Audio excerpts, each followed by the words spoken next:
আসসালামু আলাইকুম everyone, welcome to Jui kitchen. আজকে আমি করব চিকেন বিরিয়ানি। বিরিয়ানি খেতে কিন্তু আমরা কম বেশি সকলেই পছন্দ করি, তবে নানান ব্যস্ততার কারণে কিন্তু সবসময় বাইরে বেরিয়ে বিরিয়ানি খাওয়া হয়ে ওঠে না। তো বাড়িতে কিভাবে দোকানের মতো একদম পারফেক্ট ঝরঝরে বিরিয়ানি তৈরি করবেন সেই রেসিপিটাই আজকে আমি আপনাদের সঙ্গে শেয়ার করব। একদম সহজভাবে আজকের এই রেসিপিটি আমি তৈরি করেছি। যারা নতুন রাঁধুনি আছেন তারাও কিন্তু এই রেসিপিটা দেখে রান্না করতে পারবেন। চিকেন বিরিয়ানি বানাবার জন্য প্রথমে আমি নিয়েছি 500 গ্রাম বাসমতি চাল। প্রথমে আমি চালটাকে ধুয়ে নিব। তো বেশ কিছুটা পরিমাণে জল দিয়ে দিচ্ছি আর খুব হালকা হাতে চালটাকে ধুয়ে নিচ্ছি। বেশি কিন্তু চাপ দেওয়া যাবে না, তাহলে কিন্তু চালটা ভেঙে যাবে। চালটাকে বেশ কয়েকবার ধুয়ে নিব যাতে করে ঘোলা জলটা বেরিয়ে গিয়ে পরিষ্কার জলটা বেরিয়ে আসে। তো দেখতেই পাচ্ছেন চালটাকে একদম আমি পরিষ্কার করে ধুয়ে নিয়েছি আর জলের মধ্যে ভিজিয়ে রেখেছি। এইভাবে এটাকে আমি রেখে দেব একদম আধ ঘন্টার জন্য। এবার আমি চিকেনটাকে মেরিনেট করে নেব। এর জন্য নিয়ে নিচ্ছি চিকেন। আর চিকেনের পিসগুলোকে কিন্তু একটু আমি বড়ই রেখেছি, কারণ বিরিয়ানির দোকানে বিরিয়ানিতে কিন্তু চিকেনের পিসগুলো একটু বড়ই থাকে।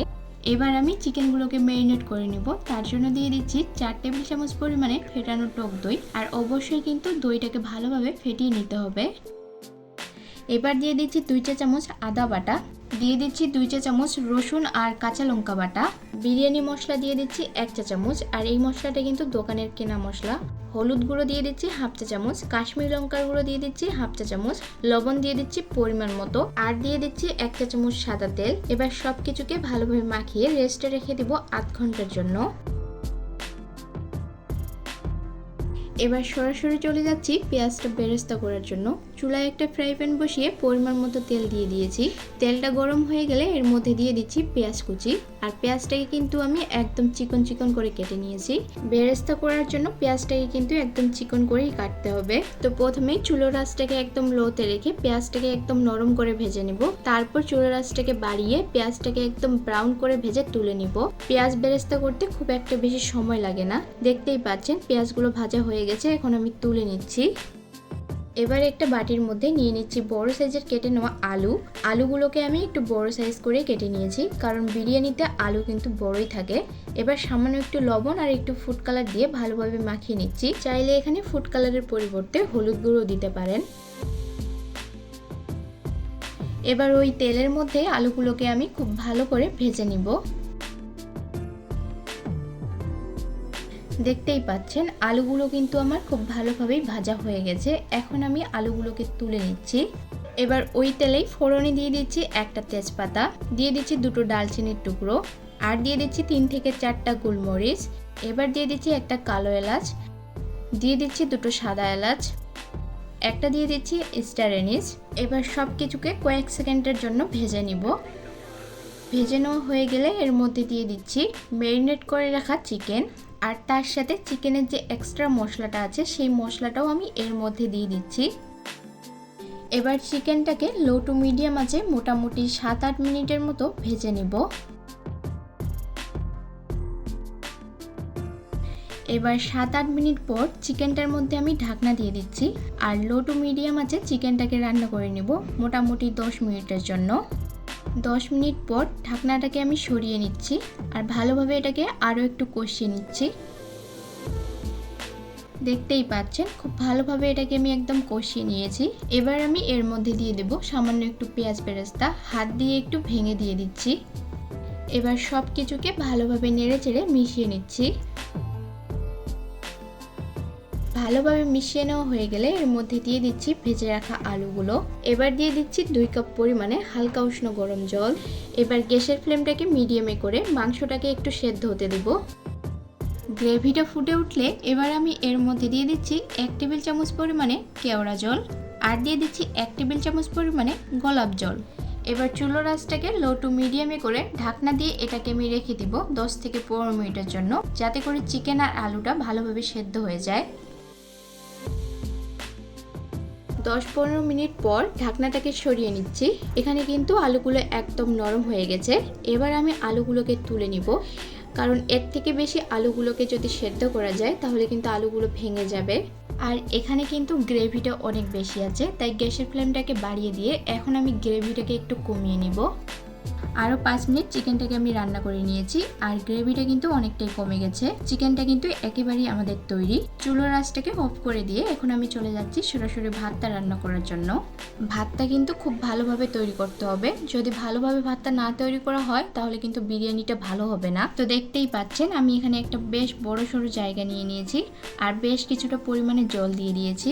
আর অবশ্যই কিন্তু জলের পরিমাণটা বেশি নিতে হবে, তাহলে কিন্তু ভাতটা ভালোভাবে তৈরি হবে। এবার আমি এর মধ্যে দিয়ে দিচ্ছি হাফ চা চামচ শাহি জিরে, 4টা দিয়ে দিচ্ছি থেতো করে নেওয়া সাদা এলাচ, দিয়ে দিচ্ছি 2 থেকে 3টে লবঙ্গ, 3 থেকে 4টা সাদা গোলমরিচ, 2টো কালো গোলমরিচ, আর দিয়ে দিচ্ছি একটা ডালচিনির টুকরো, সামান্য একটু জয়ত্রীর টুকরো, একটা জয়ফলের টুকরো। এবার দিয়ে দিচ্ছি পরিমাণ মতো লবণ, আর লবণটা কিন্তু একবারই দিতে হবে। এবার দিয়ে দিচ্ছি 2 টেবিল চামচ পরিমাণে লেবুর রস খোসা সহ, আর দিয়ে দিচ্ছি 1 টেবিল চামচ পরিমাণে সাদা তেল। সাদা তেল কিংবা লেবুর রস এই দুটোর মধ্যে একটা দিলে কিন্তু ভাতটা একদম ঝরঝরে হয়, একটার সঙ্গে একটা লেগে যায় না। সব কিছু দেওয়া হয়ে গেলে এবার অপেক্ষা করব জলটা ফুটে যাওয়ার জন্য। দেখতেই পাচ্ছেন জলটা ফুটে গেছে। এখন আমি এর মধ্যে দিয়ে দিচ্ছি আগে থেকেই ধুয়ে রাখা চাল। এবার গ্যাসের ফ্লেমটা মিডিয়াম টু হাইতে করে ভাতটা কিন্তু রান্না করতে হবে। আর এই সময় কিন্তু একটু নজর রাখতে হবে যাতে করে ভাতটা ওভারকুক না হয়ে যায়। আর মাঝের মধ্যে কিন্তু ভাতটাকে চেক করে নিতে হবে, কারণ ভাতটাকে আমাদের 80%-এর মতো সেদ্ধ করতে হবে। একদম 100% বিরিয়ানির চালটা সেদ্ধ করলে কিন্তু বিরিয়ানিটা ভালো হবে না। তো বিরিয়ানির ভাত হতে কিন্তু খুব একটা বেশি সময় লাগে না, মোটামুটি 6 থেকে 7 মিনিটের মধ্যেই ভাতটা কিন্তু সেদ্ধ হয়ে যায়। এইটুকু সময়ের মধ্যে একটু নজর দিতে হবে যাতে করে ভাতটা ভালোভাবে তৈরি হয়ে যায়। ভাতটা ঠিকঠাক মতো তৈরি না হলে কিন্তু বিরিয়ানিটা একদমই ভালো হবে না। এখন আমি ভাতটা হাতে নিয়ে একটু চেক করে নিচ্ছি। ভাতটা কিন্তু আমার 80%-এর মতো সেদ্ধ হয়ে গেছে। এবার আমি ভাতটাকে জল ঝরিয়ে তুলে নিচ্ছি। একটা থালাতে করে ভাতটা নিয়ে ফ্যানের নিচে রেখে দিব যাতে করে এক্সট্রা জলটা শুকিয়ে ভাতটা একদম ঝরঝরে হয়ে যায়। এখন চলে যাচ্ছি বাকি প্রিপারেশনের জন্য। এখন আমাদের একটা দুধের মিশ্রণ তৈরি করতে হবে। তার জন্য আমি নিয়েছি হালকা উষ্ণ গরম দুধ। এর মধ্যে দিয়ে দিচ্ছি 2 চা চামচ কেওড়া জল, আর দিয়ে দিচ্ছি 2 চা চামচ গোলাপ জল। এবার দিয়ে দিচ্ছি 1 থেকে 2 ফোঁটা মিঠা আতর। কেউ চাইলে এখানে জাফরানও দিতে পারেন, তবে আমি সামান্য একটু ফুড কালার দিয়ে ভালোভাবে এটাকে মিশিয়ে নিয়েছি। এবার আমি চলে যাচ্ছি বিরিয়ানির লেয়ার তৈরি করার জন্য। যেটার মধ্যে আমি ভাতটা তৈরি করেছি সেই জায়গাটা বেশ বড়, এটার মধ্যে আমি লেয়ারগুলো তৈরি করব। তো প্রথমেই আমি দিয়ে দিচ্ছি চিকেনের গ্রেভি, আর গ্রেভিটা কিন্তু একটু বেশি করে দিতে হবে, তাহলে কিন্তু নিচের দিকে ভাতটা লেগে যাবে না। আর দিয়ে দিচ্ছি 2 পিস মাংস, আর দিয়ে দিচ্ছি 2 পিস আলু, আর এবার দিয়ে দিচ্ছি ভাত, দিয়ে দিচ্ছি পেঁয়াজ বেরেস্তা, আর দিয়ে দিচ্ছি বিরিয়ানি মশলা হাফ চা চামচ, আর দুধের যে মিশ্রণটা তৈরি করে রেখেছিলাম সেই মিশ্রণটাও দিয়ে দিচ্ছি। দিয়ে দিচ্ছি 1 চা চামচ ঘি। এইভাবে করে সবগুলো লেয়ার আমি তৈরি করে নিয়েছি। প্রথমে চিকেন দিয়েছি, এরপর আলু, তারপরে দিয়েছি ভাত, তারপর দিয়েছি পেঁয়াজ বেরেস্তা, এরপর দিয়েছি বিরিয়ানি মশলা, তারপর দিয়েছি দুধের মিশ্রণ, আর দিয়েছি শেষে ঘি। এইভাবে করে শেষের লেয়ারটাও আমি তৈরি করে নিয়েছি। এখন বিরিয়ানিটা আমাদের দমে বসাতে হবে। তার জন্য আমি এখানে আটা নিয়ে নিয়েছি, আর আটাটাকে এইভাবে চারপাশে লাগিয়ে দিচ্ছি যাতে করে বিরিয়ানির ভাবটা বাইরে বেরোতে না পারে। এবার ঢাকনাটা খুব ভালোভাবে চেপে চেপে লাগিয়ে দিচ্ছি, আর চলে যাচ্ছি এটা দমে বসানোর জন্য। দেখতেই পাচ্ছেন আমি গ্যাসের ওপর একটা চাটু রেখে দিয়েছি। এবার আমি এর মধ্যে বিরিয়ানির হাঁড়িটা বসিয়ে দিব। এইভাবে রাখলে বিরিয়ানির হাঁড়িতে সরাসরি আগুনটা লাগে না, আর বিরিয়ানিটাও পুড়ে যাওয়ার সম্ভাবনা থাকে না।